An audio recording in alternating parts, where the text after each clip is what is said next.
Hi hello வணக்கம் and welcome to our mummy பவம் channel. இன்றைக்கி நம்ம ஒரு சூப்பரான ஹெல்த்தியான சிம்பிள் அண்ட் குயிக் பீட்ரூட் குழம்பு செய்கிறதுக்கான ரெசிபி நம்ம பார்த்துடலாம். பீட்ரூட் நம்ம 2 எடுத்துருக்கோம். நார்மல் சைஸில் கட் பண்ணி வச்சுக்கோங்க. சின்ன சைஸாக இருந்தால் 4 தக்காளி எடுத்துக்கலாம். பெரிய சைஸாக இருந்தால் 2 தக்காளி கொஞ்சம் நீல வாக்கில் கட் பண்ணிக்கோங்க. ஒரு பெரிய வெங்காயம் நீல வாக்க கட் பண்ணி வச்சுக்கோங்க. ஒரு அரை முடி தேங்காய், உங்களோட குழம்போட அளவை பொறுத்து நீங்கள் தேங்காவை எடுத்துக்கலாம். துருவி வச்சுக்க போகிறோம். நம்ம ஒரு மிக்சியில் போட்டு அதை நல்லா கிரைண்ட் பண்ணி வச்சாச்சு. இப்போது அந்த துருவின தேங்காவோட ஒரு டேபிள் ஸ்பூன் நம்ம ஜீரகம் ஆட் பண்ணிக்க போகிறோம். காரத்துக்கு ஏற்ப நம்ம வரமிளகாய் ஆட் பண்ணிக்கலாம். உங்கள் காரத்துக்கு ஏற்ப நீங்கள் அதை ஆட் பண்ணிக்கலாம். இப்போ பார்த்திங்க அப்படின்னா நம்ம தவா வச்சுருக்கோம். அந்த தவாவில் நம்ம ஆயில் ஆட் பண்ணிவிட்டு எண்ணெய் சூடான உடனே நம்ம ஒரு டேபிள் ஸ்பூன் சோம்பு ஆட் பண்ணிக்கலாம். சோம்பு நல்லா கொஞ்சம் வதக்கி விட்டுட்டு அப்புறம் நீளமாக கட் பண்ணி வச்சுருக்க பெரிய வெங்காயத்தை நம்ம ஆட் பண்ணிக்கலாம். இப்போ அதை கொஞ்சம் வதக்கி விட்டுக்கோங்க. வெங்காயம் நல்லா பொன்னிறமாக வர வரைக்கும் நம்ம கொஞ்சம் வதக்கி விட்டுக்கலாம். ஸோ வதங்கிட்டே இருக்குது. இப்போ நம்ம தக்காளியும் ஆட் பண்ணிக்கலாம். இது நல்லா கொஞ்சம் வதங்கணும். அதுக்கு நம்ம தேவைக்கேற்ப கொஞ்சம் உப்பு ஆட் பண்ணிக்கோங்க.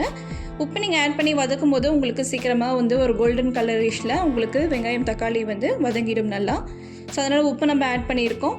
இப்போ நம்ம அரைச்சி வச்சுருக்க அந்த பேஸ்ட்டோட இந்த தக்காளி வெங்காயம் போட்டிருந்தோம் இல்லையா, அதையும் நம்ம ஆட் பண்ணி திருப்பி ஒரு தடவை அரைச்சி எடுத்துக்க போகிறோம். ஸோ அது பார்த்திங்கன்னா நல்லா அரைச்சி எடுத்து வச்சாச்சு. காய் வேக வைக்கிறோம் அப்படிங்கிறதுக்காக நம்ம குக்கரே எடுத்துருக்கோம். இப்போ நம்ம எண்ணெய் ஆட் பண்ணிக்கோங்க. அதில் நம்ம கடுகு ஆட் பண்ணிக்கோங்க. ஒரு டேபிள் ஸ்பூன் நீங்கள் ஜீரகம் ஆட் பண்ணிக்கோங்க. தாளிப்புக்காக ஒரு வெங்காயம் ஆட் பண்ணியிருக்கோம். அதை நம்ம பொடி பொடியாக நறுக்கி போட்டுக்கலாம். கருவேப்பிலை நீங்கள் ஆட் பண்ணிக்கோங்க. 2 வரமிளகாய் ஆட் பண்ணிக்கோங்க. இப்போ பார்த்திங்கன்னா கட் பண்ணி வச்சுருக்க பீட்ரூட்டையும் நம்ம ஆட் பண்ணிக்க போகிறோம். ஆட் பண்ணி நல்லா மிக்ஸ் பண்ணி விட்டுக்கோங்க. இப்போ தேவையான அளவு கல்லுப்பு நம்ம ஆட் பண்ணிக்க போகிறோம். நல்லா கொஞ்சம் வதக்கி விட்டுக்கலாம். எண்ணெயில் கொஞ்சம் நல்லா வதங்கட்டும். நல்லா வதக்கி விட்டுக்கலாம். பீட்ரூட்டில் பார்த்திங்கன்னா அதிகமான சத்துக்கள் இருக்குது. ஸோ நார்ச்சத்து அதிகமாக இருக்குது. உடல் எடை குறைக்கணும்னு நினைக்கிறவங்க கண்டிப்பாக வாரத்துக்கு ஒரு 2 முறையாச்சும் இந்த பீட்ரூட் எடுத்துக்கோங்க. ரத்தத்தோட அளவு அதிகரிக்குது. ஸோ இது பீட்ரூட்டை நம்ம டைரெக்டாக நம்ம சாப்பிட ஜூஸ் போட்டு இந்த மாதிரி சாப்பிடும் போது நீங்கள் வீட்டில் இந்த மாதிரி ரெசிபி ட்ரை பண்ணி சாப்பிட்டீங்கனாலுமே அது ஹெல்த்தியும் கூட. ஸோ இதில் பார்த்திங்கன்னா நம்ம மஞ்சள், தேங்காய் இந்த மாதிரி இன்க்ரீடியன்ஸ் நம்ம ஆட் பண்ணும்போது அது ரொம்ப ஹெல்த்தியும் கூட. ஸோ இப்போ நம்ம அரைச்சி வச்சுருக்கிற இந்த பேஸ்ட்டு இப்போ நம்ம ஆட் பண்ணிக்கலாம். இது மிக்ஸ் பண்ணி விட்டுக்க போகிறோம்.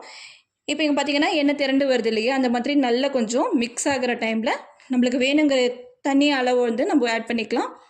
இப்போ தவாலையே வச்சுட்டு கொஞ்சம் மட்டும் நீங்கள் தண்ணி ஆட் பண்ணிவிட்டு வதக்கி விட்டுக்கிட்டே இருந்தீங்கன்னா உங்களுக்கு கிரேவி டைப்பில் இருக்கும். ஸோ கண்டிப்பாக இந்த ரெசிபியை யூஸ் பண்ணி எப்படி இருந்தது அப்படிங்கிறத மறக்காமல் வீட்டில் செஞ்சு பார்த்துட்டு கமெண்ட் பாக்ஸில் கமெண்ட் பண்ணுங்கள். இந்த வீடியோ பிடிச்சினா லைக் பண்ணுங்கள். ரொம்ப பிடிச்ச ஃப்ரெண்ட்ஸ் அண்ட் ஃபேமிலி எல்லாத்துக்குமே ஷேர் பண்ணுங்கள். மறக்காமல் சேனலை சப்ஸ்கிரைப் பண்ணிவிட்டு பாருங்கள். நிறைய பேர் சப்ஸ்கிரைப் பண்ணாமல் பார்த்துட்ருக்கீங்க. ஸோ நீங்கள் கொடுக்குற ஒவ்வொரு சப்ஸ்கிரைப் அண்ட் தென் லைக்கும் தான் எங்களை நெக்ஸ்ட் வீடியோ போடுறதுக்கு ரொம்ப மோட்டிவேட் பண்ணுது. சப்ஸ்கிரைப் பண்ணிவிட்டு ஃபாலோ பண்ணுங்கள். தேங்க்ஸ் ஃபார் வாட்சிங்.